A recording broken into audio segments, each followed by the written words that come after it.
استاد کے منصب پر فائز ہو چکا ہے، وہ ابھی طالب علم ہے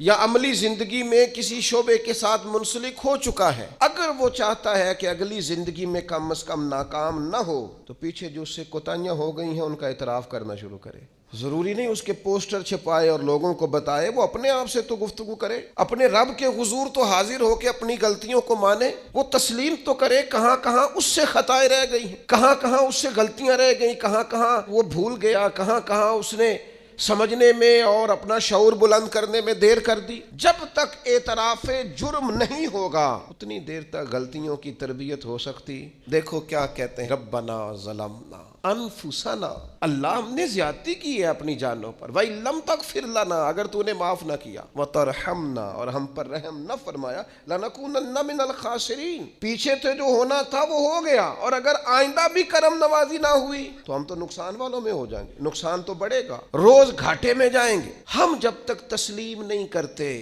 مان لو سیاستدانوں تم سے غلطیاں ہوئی ہیں، تمہیں موقع ملے تھے، تمہارے پاس وقت تھا، مانو کہ تم سے غلطیاں ہوئی ہیں۔ وہ جس کا بیٹا اس کے سامنے تلخ بولتا ہے اور پھر رات کو وہ بستر میں منہ دے کے روتا ہے، وہ کیوں نہیں مان لیتا کہ اسے غلطیاں ہوئی ہیں؟ وہ ایک دفعہ اپنے بستر میں منہ دے کے یہ کیوں نہیں سوچتا کہ کبھی اس کے ابا جی بھی کہا کرتے تھے، بیٹا میں تیری طرف سے تکلیف میں، کیوں نہیں تسلیم کرنے کو تیار کہ میں اسے کسی کے سپرد کر کے نا تو چچا کے ساتھ اسکول چلا جا اور میں دوستوں کے ساتھ کھانے چلا گیا تھا، میں نے اپنے بچوں کو وقت ہی نہیں دیا۔ یہ کوتاہیاں ہم کب تسلیم کریں گے؟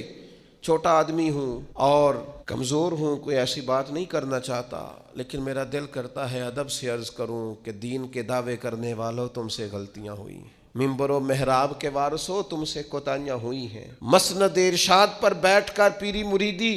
اور اچھے اسباق پڑھانے والوں تم سے خطائیں ہو گئی ہیں۔ تم نے قوم کو جس تعویذ گنڈے پہ لگایا تھا، تم نے قوم کو جو چیزیں خود سے سکھائی تھیں، تم نے کیوں نہیں بتایا کہ ہم تو ناقل ہیں، اللہ کے عاجز بندے ہیں، قرآن و سنت پڑھیں گے اور تمہیں سنا دیا کریں گے، ہم تو صرف ناقل ہیں، یہاں سے نقل کر کے تم تک پہنچانے والے، ہم تو تمہیں خیر بتائیں گے، اللہ کی بارگاہ کا رستہ دکھائیں، تم نے کیوں نہیں اس کو سمجھا؟ ہم اپنی کوتاہیاں کب قبول کریں گے؟ ساری غلطیاں سیاستدانوں کی تو نہیں ہوتی، پتہ تھا ووٹر کو کہ یہ پہلے کس پارٹی میں تھا، اس کو پتہ تھا کہ اس کا اعتبار نہیں ہے، خدا جانے جیت کے بھی کس پارٹی میں جائے گا، پتہ تھا، تو کیا یہ کوئی دھندا ہے؟ کیا یہ کاروبار ہے؟ کیا آپ جانتے بوجھتے ہوئے اپنے ہاتھ سے زہر کھائیں اور بعد میں کہیں کہ میری انتڑیاں کٹ کے باہر آ رہی ہیں، تو جب کھایا تھا تو یہ تو ہوگا سارا کچھ؟